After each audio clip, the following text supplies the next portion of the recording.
Hi friends, welcome to all. और आप सभी का मेरे यूट्यूब चैनल पे स्वागत है गाइस। तो आज का जो वीडियो है वो ओरल सब म्यूकस फाइब्रोसिस से रिलेटेड है। और ओरल सब म्यूकस फाइब्रोसिस जो है वो एक प्रोग्रेसिव डिजीज़ है। मीन्स यहाँ पे एक बार अगर डिजीज़ स्टार्ट होता है और अगर आपने अपने हैबिट को क्विट नहीं किया तो ये लगातार आगे की तरफ बढ़ते जाएगा।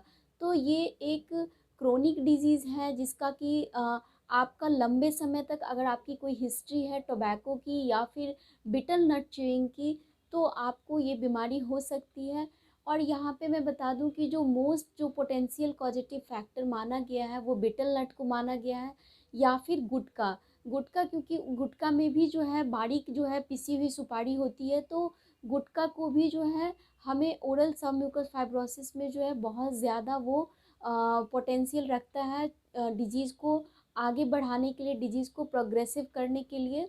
तो ये जो बीमारी है वो मुख्यतया जो है आपके ओरल म्यूकोसा में होती है। और ओरल म्यूकोसा में सबसे पहले जो ये बीमारी होती है वो आपके रेट्रोमोलर एरिया को अफेक्ट करती है। मीन्स जो ब्लैंचिंग होता है सबसे पहले, जो हम कहें कि जो पहला जो स्टार्ट के जो सिम्टम्स हैं वो क्या होंगे ओरल सब म्यूकस फाइब्रोसिस में। तो जो स्टार्टिंग के सिम्टम होंगे उसमें मुख्यतया जब आपकी बीमारी जो है माउथ ओपनिंग को रिस्ट्रिक्ट नहीं कर रही होती है, उस समय अगर ओरल सब म्यूकस फाइब्रोसिस में जो सिम्टम्स आते हैं पेशेंट के अंदर, तो वो वहाँ पे आपको दाग या धब्बों का बनना, मीन्स जो पिगमेंटेशन है वो जस्ट स्टार्ट होता है। उसके बाद भी अगर आपने हैबिट को क्विट नहीं किया तो वहाँ पे पिगमेंटेशन के अलावा अल्सरेशन और वेसाइकल का फॉर्मेशन, मीन्स ये जो है ये कुछ अर्ली सिम्टम्स हैं जो पेशेंट के अंदर बिफोर म्यूकोसल रिजिडिटी होता है। म्यूकोसल रिजिडिटी से मतलब है कि जब आपकी जो म्यूकोसा है जो सॉफ्ट और प्लायबल होनी चाहिए वो जब रिजिड हो जाती है तो उसके पहले वाले जो फीचर होते हैं, पहले जो स्टेज आपके माउथ के अंदर होती है वो वेसाइकल का फॉर्मेशन होना, बर्निंग सेंसेशन होना और आपकी जो म्यूकोसल जो है वहाँ पे मेलानोसिस का होना, ये सारे सिम्टम्स अर्ली सिम्टम्स में आते हैं। अब हम लोग बात करते हैं कि जो ओरल सबम्यूकस फाइब्रोसिस के जो कुछ मॉडरेट सिम्टम्स क्या हो सकते हैं जो कि मिडल में होता है पेशेंट के माउथ के अंदर। तो उसमें ब्लैंचिंग ऑफ म्यूकोसा, जैसा कि आप फोटो में देख रहे हैं कि आपकी जो गाल की सतह है वो पूर्णतः से ब्लैंच्ड हो जाएगी, क्योंकि यहाँ पे ब्लैंचिंग का पर्पस, ये ब्लैंच इसलिए होता है क्योंकि यहाँ पे ब्लड का जो वैस्कुलैरिटी है वो बहुत कम हो जाता है ड्यू टू फाइब्रोसिस।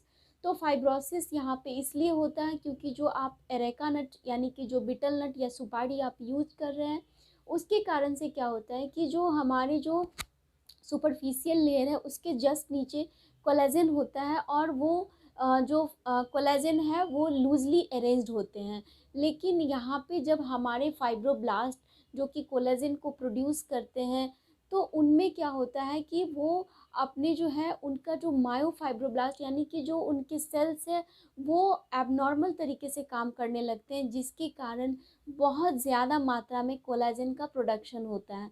मीन्स जो आपके माउथ में जो आपके ऊपरी सतह होती है म्यूकोसल लेयर, उसके जस्ट नीचे जो कनेक्टिव टिश्यू है वहाँ के जो सेल्स हैं वो एबनॉर्मल बिहेव करते हैं और ज़्यादा मात्रा में कोलेजन का प्रोडक्शन करते हैं।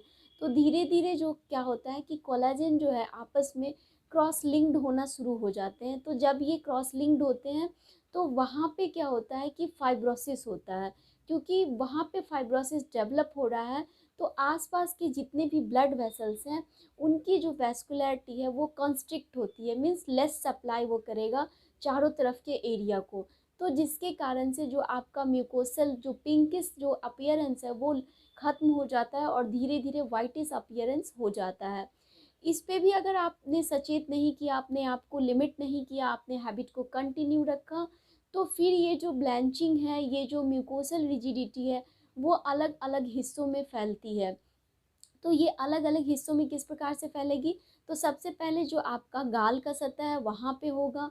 फिर उसके बाद जो है ये आपके पैलेटल रीजन यानी कि जो सॉफ्ट पैलेट है, जो आपका उभुला है, जो कि बिल्कुल सॉफ्ट होता है, वहाँ पे भी फाइब्रोसिस क्रिएट करेगा और उसके साइज को कुछ श्रिंक कर देगा। यानी जिसे हम लोग कहते हैं कि जो आपका जो श्रंकन उभला अपीयरेंस जो होता है पेशेंट के माउथ के अंदर पाया जाता है, कुछ आप फोटो में देख रहे हैं बिल्कुल इसी तरह का।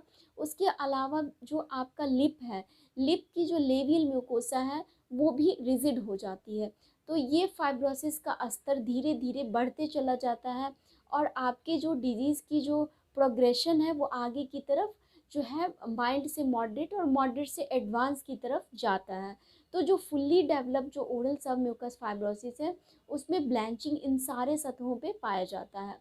अब हम लोग बात करते हैं कि जो कई बार क्या होता है, यहाँ पे टिश्यू का रिस्पांस हाई हो जाता है, यानी कि एपिथेलियम जो है वो हाइपरप्लास्टिक हो जाते हैं, तो जिसके कारण कई बार ब्लैंचिंग के साथ साथ आपको पैचेस भी नज़र आ सकते हैं। तो ओरल सबम्यूकस फाइब्रोसिस में ल्यूकोप्लेकिया भी एसोसिएटेड हो जाता है आगे चल के। तो जैसे ही ल्यूकोप्लेकिया इसमें जुड़ता है तो इसे हम लोग जो है एडवांस स्टेज में रखते हैं और एडवांस स्टेज से भी जो है इसे हम लोग जो स्टेज 4 में रखते हैं, क्योंकि यहाँ पे जो है एपिथेलियम में भी अब चेंजेज जो है वो ज़्यादा मात्रा में हो रहा है, क्योंकि ये एक कनेक्टिव टिश्यू डिसऑर्डर है। लेकिन धीरे धीरे स्टिमुलस, क्रोनिक स्टिमुलस के कारण जो है अब एपिथेलियम जो है वो हाइपरप्लास्टिक रिस्पॉन्स शो कर रहा है। तो यहाँ पर हाइपरप्लेजिया हो रहा है, एपिथेलियम थिक हो रहा है, वहाँ पे पैचेस बन रहे हैं। तो ये सारे सिम्टम्स धीरे धीरे एडवांस की तरफ जाते हैं और पेशेंट का जो अल्सरेशन है, जो फ्रीक्वेंसी है अल्सरेशन का वो भी बढ़ता है, प्लस बर्निंग सेंसेशन भी बढ़ते चला जाता है। तो इन सब चीज़ों में अगर आपने अपने हैबिट को कंटिन्यू रखा तो ये प्रॉब्लम और ज़्यादा सीवियर हो सकता है, मीन्स ये आगे जाके कैंसर में भी डेवलप हो सकता है। तो इस चीज़ को प्रोहिबिट करने के लिए, इस चीज़ को कम करने के लिए सबसे पहली चीज़ और सबसे जो मुख्य चीज़ है जिसे हम कहते हैं बहुत इम्पॉर्टेंट चीज़, तो वो है आपका आपका हैबिट जो आपको क्विट करना होगा। और कई लोग क्या करते हैं, जो हैबिट को है गुटखा या सुपारी खाना बंद करके वो तंबाकू लेते हैं और उनका ये मानना होता है कि ये कम हानिकारक है। तो मैं बताना चाहती हूँ कि अभी मैं एक स्क्रीनशॉट यहाँ पे शेयर कर रही हूँ, तो वहाँ पे आप देखेंगे कि टोबैको में भी केमिकल कार्सिनोजेन होते हैं और ये कम हानिकारक नहीं होता है। तो ऐसा नहीं करना है, आपको स्विच ओवर नहीं करना है एक हैबिट को छोड़ करके दूसरे हैबिट की तरफ, आपको कंप्लीट क्विट करना होगा। प्लस यहाँ पे मैं एक स्क्रीनशॉट शेयर कर रही हूँ। कई लोग पूछते हैं क्या मैं हैबिट छोड़ दिया हूँ तो मुझे ये बीमारी ठीक हो जाएगी, तो इस मैं बुक का यहाँ पे स्क्रीनशॉट शेयर कर रही हूँ। तो यहाँ पे कम क्लियरली लिखा हुआ है कि जो यहाँ पे अगर आपने हैबिट को क्विट कर दिया तो ये बीमारी रिवर्स नहीं होगी।